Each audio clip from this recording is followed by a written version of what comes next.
This both of you or just you? Both of you. Okay. But he wants a bit of airtime. Where's the camera? I'm going to pretend I've got an opinion when I probably ain't. What do you mean switch your story? You did. I just feel like everything you say is like bullshit. In the previous episode 26, I watched the way Amy hugged her husband when she came back, and there was a gap between the two of them. And I'm like, if you really like this man and if you've been intimate, why are you leaving a gap? I feel like Amy has not liked Luke, and she's been looking for an excuse. The audacity to latch onto the comment about him saying, I wish my wife was as fiery with, or I wish we had as much chemistry with my wife, or playfulness on our own. For you to take that and run with it shows me you were looking for an excuse. You were looking for an excuse, and this was your opportunity. And Sasha, oh my God, I'm speechless. It's the audacity for me, the audacity to be hypercritical of someone who was there for you at your time of need when everybody else sat there and watched you. Because you had Nate, you had Kieran, you had Casper. They didn't even bat an eyelid when she stood up crying about Ross. And yet she has the audacity to call someone and say he's a performer. Make it make sense. Are you projecting? Is that projection I see? Anyway, hey there, thanks for stopping by. It's Valerie. Welcome to my channel. If you're new here, don't forget to subscribe, click the like button, turn on the notification bell for when I upload new videos, and definitely leave a comment. In this episode, I'll be reviewing Married at First Sight, season 9, episode 27. Every day my dislike for this woman goes up, and I don't know when it will ever change, because I feel like she's now the villain of the season. Anyway, you have Amy talking about the fact that Adam treated her like a princess, so she's hoping for princess treatment. And it's like, do people understand the true meaning of princess? Someone making you a cup of coffee is not princess treatment. Someone making you a slice of toast is not princess treatment. Somebody needs to teach these people that it's just pure just caring and compassion that allows you to think the other person needs this, let me do it for them. That's more or less making you a cup of tea or making you a cup of coffee because they a sandwich because they feel you're hungry. It's nothing special. It's nothing for her to write home about. And the way she was so stiff, he was sort of trying to sort of make it lighthearted. If he been standing there fully dressed with a cup of coffee in his hand, she would have said he's only doing that because I told him to do it. And so he tried to make it lighthearted, and she took it the wrong way. Oh, I don't want to see his bum cheeks. But you're busy hitting each other with a dildo with Adam in the store the other day, and you're okay with that. Suddenly it's your husband. You don't want him to be loose or jokey around you. Make it make sense. I don't get that. I really don't like that. And then you have Kieran rock up to Christina to say, I want to make amends, because yesterday we didn't spend the night together. And it gives me Charlie and Eva vibes, whereby they used to fight, and then on the day of the dinner party, they would make amends, and then they would go in as a united front. That's the impression that I get. I wish Christina would give him a deadline and just tell him, I'm not going to continue to sit and wait for you. It's either we move things along, or that's it, I'm moving out and I'm going home. That's my opinion of that situation. You then have Adam and Polly. Polly is complaining bitterly that, I've been asking you to do things for me, and suddenly you're going and you're buying toys and you're buying this with Amy, and yet you won't do it with me. And it's about time Adam spoke up for himself. It's about time he said to her, I'm sick and tired of you always prioritizing yourself. There's two of us in this relationship. There are things you want and there are things that I want, which is what I said yesterday. And so she has to ask him, what do you want? It can't always be the Polly show in this household. No, it's unacceptable. And for her to say, oh, he's never said that to me. Well, he doesn't need to say it. Every time you open your mouth and say, I want, why don't you ask yourself, what does he need? Why don't you ask yourself that? How about that? Anyway, so they receive a letter to say that, they need to write a letter for another couple to help them sort of progress in their relationship. And so they are assigned who they're writing to. So Luke and Amy get to write to Ross and Sasha. And I know they're going to be politically correct. I know they're not people that are vindictive or malicious, so they're not going to say anything spiteful as far as I'm concerned. Ross and Sasha are writing for Luke and Amy, and we all know it's going to be a hot mess because of the fact that she's on this vindictive evil spree, and she's going to write something that's going to go below the belt as far as I'm concerned. Kieran and Christina are writing for Nate and Amy, and Adam and Polly are writing for Kieran and Christina. Nate and Lacey are writing for Polly and Adam. And it's interesting, we get to see just a little taste of what people are writing. For Luke and Amy, they said they're not writing anything that's not truthful, so they're not writing any lies. Everything that they've written is honest, and they feel it will benefit the couple. As I called it, Sasha is calling Luke that out and saying that he focuses on the drama, he focuses on other people's business. And it's like, every single time he's been the mediator, every single time he's tried to diffuse the situation. When you were throwing your toys out of the pram, he was consoling you. So when has he sorted out the drama? Oh, he's fake, he's an attention seeker. And it's like, madam, you are the attention seeker. And for her husband to sit there and not say anything just tells me that she wears the trousers in that relationship, and he's just going along just to get along. And this is why he was wrong in the Alex situation, for those that were defending him. Anyway, you have Nathan and Lacey are saying Adam and Polly, they always think they're right and they never give each other a chance. So Polly needs to stop and listen to Adam from time to time. That way he gets his point across, which anyone could agree with. So you have the couples arriving for the dinner party, and in the car, Ross is sort of asking Sasha, how do you think Luke is going to feel about the letter? Which tells me that he is uncomfortable with the letter, because why is he asking her?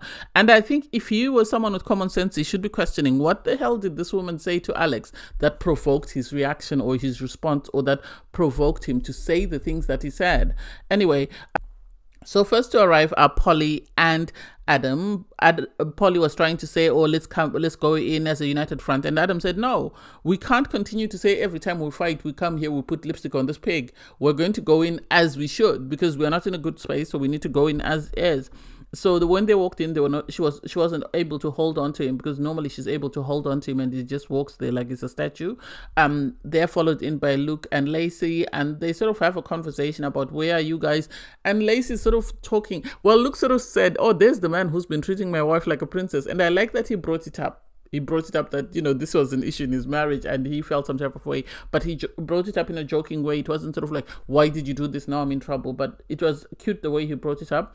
Anyway, Amy said, he made me a coffee, but it was in the buff. And then she started moaning about him butling the buff job and stuff. And it's like, it's not that deep. It's either you like it or you don't. If you don't, leave him. You're not forced to stay with this man. The end of story.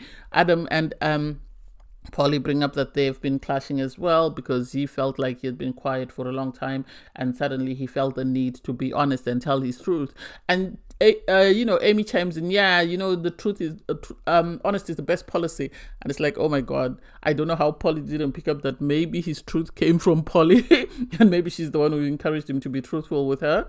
Anyway, they are then followed by Ross and Sasha, and you can see that people are not as excited as they normally are to see them. And Sasha picks up on it. Oh, that's the coldest entrance I've walked into. And it's like, what do you think, Sherlock Holmes? You've been behaving like a bee, so they are treating you like one. Anyway, as soon as they sit down, instead of talking about their relationship, people start talking about wife swap, and they have to discuss Kieran and Christina's business. And it's like, why are you discussing somebody else's business? That has nothing to do with you. Oh, we wanted to bring them together, hoping we'd remind them of where they started. You're not an expert. Focus on your own marriage. Focus on learning and growing your marriage. I feel like they wanted to focus on Kieran and Christina because they didn't want people to see the cracks in their marriage. That's just my opinion. Anyway, Kieran and Christina walk in next.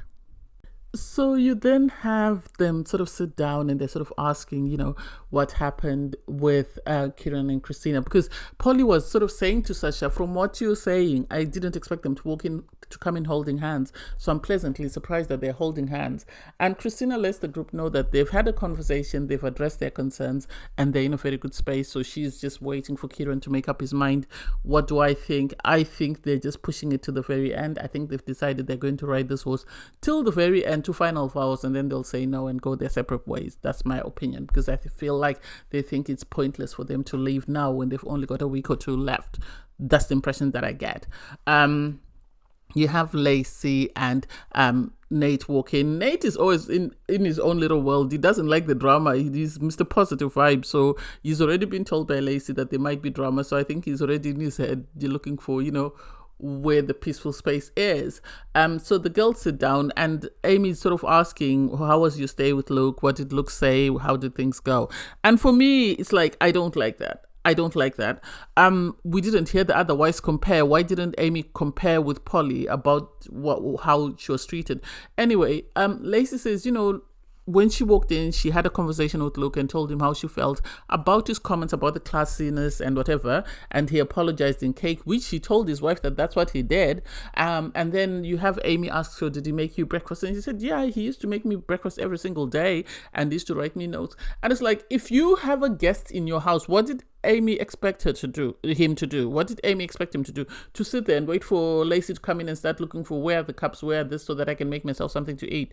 He was being a host. He gave her the bed. You slept in a bed with somebody else, but that to you doesn't matter because that guy was treating you like a princess. He wasn't treating you like a princess. He was just doing that for you because you were a guest in his house. If tables were turned, I would like to believe that Adam would have sat there and waited for you to serve him because that's your household. He doesn't want to be poking through your stuff. So for her to kick off like that, I didn't like it. And then Lacey, the picture thing wasn't explained properly, in my opinion. That's not what Luke was saying. He wasn't saying he wants his wife to be dancing around on other people. He was saying he wishes his wife was carefree because Amy always seems very stiff around Luke. She always seems like she's got something stuck in between, her backside. And so that is what he was asking for. He just wants someone who's carefree. He even said that my wife is stiff like a board when I go to put my arm around her. That's what he was talking about. He didn't say he wanted his wife gyrating on somebody else or his wife gyrating on someone in public. He's already said he likes that she's a freak in the sheets and a lady in the street. So I don't get why Amy's now making a big deal out of it. And you can see Sasha taking notes, and this is not going to end well. At the dinner table, you have Amy and Luke sitting next to Polly and Adam, and you can see that there's tension between Polly and Adam. So Amy asks, how are you guys? How has it been going? And so the conversation comes up about the lingerie and how Amy felt and the fact that they had a fight and, Adam spilled out everything he's been feeling. And Adam is saying that I've been saying this all along. I haven't said it on the couch, but I've been saying it to you and I was fed up. This is why everything came out the way it came out. And instead of Amy saying, oh, well, maybe you should have, she just said to Adam, so how do you feel after saying it? And he said, I felt good, which tells me that Amy is the one who encouraged him to sort of say whatever was on his mind, and that had he not had the wife swap with her, he wasn't going to say anything. And for Polly to not apologize to her husband, I don't get it. Then the conversation switches to now Amy and Luke. Oh, how have you guys been? Did Adam treat you very well? Did Luke treat you the same? And then they have to loop in Lacey. And it's like, why is it a competition? Why? You've been in your relationship for 2-3 weeks. You've been allowing yourself to make this man every single thing to eat. Why have you not complained if you wanted to be treated like that? So it took you going to stay with Adam for a few days for you to realize that no, Adam is actually making coffees, is making breakfast, is making ABCD. Why didn't you just ask your husband if that's what you wanted? Because I remember last time we saw Luke cooking for them and you were serving food for her. So it's not like he hasn't done it. It might not be consistent, but he has still done it. And for her to complain that, well, when the cameras came on, he then put on an apron and was making me coffee and whatever. And it's like, you asked for a coffee. The producers must have asked him to make you a coffee and must have encouraged this. So for you to then make it seem like he's putting on a performance, I don't get it. So because she didn't get anywhere with complaining about him not giving a princess treatment, she decides to turn over to the comment about him saying, I wish my wife was like that. And she's saying to him, oh, you were saying to me, you told me you were happy that I was very poised and I was very respectful, and yet to Lacey you said you wished I was like that in the way she behaved in the picture. And he said, because I didn't get to see the whole thing, all I saw was a picture of Lacey with her crutch in his thingy. But when I saw the video, I saw how lively and how vibrant it was. That's why I said I wished I had that in my relationship with you. No, she didn't buy that. She skipped over. She started calling him a liar. And for me, it feels like everybody's being wound up. It feels like the producers are asking for more drama. And some people that are not necessarily drama averse are sort of deciding to milk as much clout of this as they can, and then some people just live for the drama. People like Sasha, because you could see her sitting like a little puppy on the edge of her seat waiting for her turn to sort of jump in and say something. The same thing she did with Alex is what exactly she was trying to do here, in the sense that she was waiting for her spot, she was waiting to be tagged in, and then she could say whatever she wanted to say. And I give Polly for the first time credit for saying to Amy, what he's saying to you is he wishes, you were a bit more lighthearted and you didn't take everything as seriously as you do. And for her to say, oh, he's calling me boring. Madam, if you are boring, then you are boring. Take it for what it is. He's not saying to you he wants you to go to salsa dancing and be jumping and whatever. He's just saying loosen up a little bit. It could be in your house. Just loosen up. You're too stiff and too proper on every single thing. And he's always worried whether he's saying the right thing, whether he's doing the right thing. And that's his concern with you. And instead of you listening to him, no, you're kicking off. You're looking for attention. You're now joining the Sasha parade and you're waiting to wave your flag. And I don't like that. For her to sort of talk to him like that was very disrespectful. So she then went and sat with Christina, and Christina is saying the same thing. And so I don't get what Amy doesn't see, because everyone is saying to her, he's not sort of meaning to sort of be demeaning. It's just he's trying to sort of bring some spark into your relationship. She is complaining that he's criticizing her, but it's the double standard for me, because she's complaining bitterly that Adam treated her like a princess. He gave her coffees, he did A, B, C, D, F, G. But no, Luke can't complain about what she does. So every complaint should come from Amy. And if Luke says anything, then, oh, why did he do that? Oh, me, he hurt my feelings. Oh, I don't want to talk to him. I want to compose myself. So I give it to Christina for saying to her, well, you're complaining that, oh, me, what about myself? Look at what I have gone through. Look at what I've had to put up with. So if you think yours is bad, just look at me. Think of me. Think of what I am going through with this man, telling me at the last minute that he doesn't feel like we're going to work, telling me that he's got concerns when he's been leading me along all this time and telling me that everything is okay. And then suddenly, oh, he doesn't see a future because I remind him of his ex. And yet to the guys, he's busy saying, oh, Christina, he's never met a girl like her. And it's like, if you haven't met a girl like her, so why are you saying she reminds you of your ex? Which is it? Have you never met a girl like her, or does she remind you of your ex? On a good day, I would have bought whatever Ross is trying to sell us, but today I'm not. Because after the way he spoke to Alex, I'm not with it. So he can actually pull someone aside and have a decent conversation without screaming and shouting. Let that make sense. Let that marinate. Yeah, he tried to be a voice of reason for his friend, to be a sounding board, and Kieran is not ready to talk about it, which is his prerogative. But I feel like I'm not buying whatever Ross is trying to sell, because you're saying, oh, Christina is always prioritizing you. She's always thinking of you. When I was with her, she kept talking about you and how you were doing, how she felt about you. She was worried about you. Yeah, okay, amazing. But still, I'm not buying whatever you're selling. Because as far as I'm concerned, I didn't like the way you treated somebody else and you called them F words and whatever. So anything else you have to say for me doesn't redeem you from that. And I give Kieran credit for not wanting to discuss his marriage with anybody else and wanting to stand on that. So if he's going to stand on that, stand on it, and we'll wait for the experts and hear what they say. So they received the letters that their opposite couple wrote. And for me, I'm not going to go through every single point of what was said. If you want, you can go through the letters. I'll just summarize and discuss what's what, or what caught my eye. So first up is Adam and Polly. Theirs was written by Nathan Lacey. And it was very factual, actually. It actually brought up a lot of concerning things, in the sense that it called out Polly for discussing sex when Adam said he wasn't comfortable discussing it, for asking for a lot of things and then not taking Adam's feelings into consideration, not asking him what he wants from the relationship. And it also called out Adam for not speaking up for himself. So for Polly to start crying, I'm not buying the rehabilitation tours that everybody's on. I'm sorry. I'm not buying the revamping of characters. We've seen what we've seen, and I'm not going by this sudden revamp whereby someone feels like they need to say something or do something to come across better than they did because of their edit or because of the way they've behaved. She has been selfish. It can't take you 5 weeks to see that you're being selfish. Every single time when you're asking for something and you still get it and you still say, no, it's not enough, I want more, I want more, I want more. Something in your head should stop and ask you, why do I keep asking for more? What am I doing to show appreciation that this person wants to do more for me? And because she's not showing him any appreciation or any acknowledgement of his efforts, this is why they are where they are.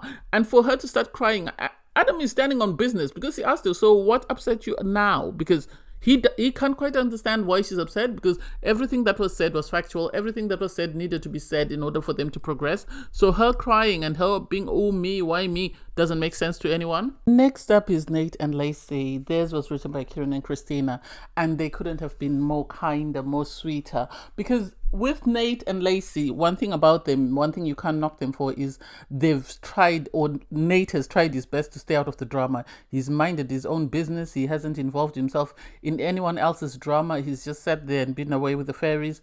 And so for the person to recognize that they're doing very well, and also to call out that, Nate, you need to be open and you need to let Lacey know what you're feeling so that she understands where you are, because I think this is one thing that she was complaining about. She was saying he lacks depth.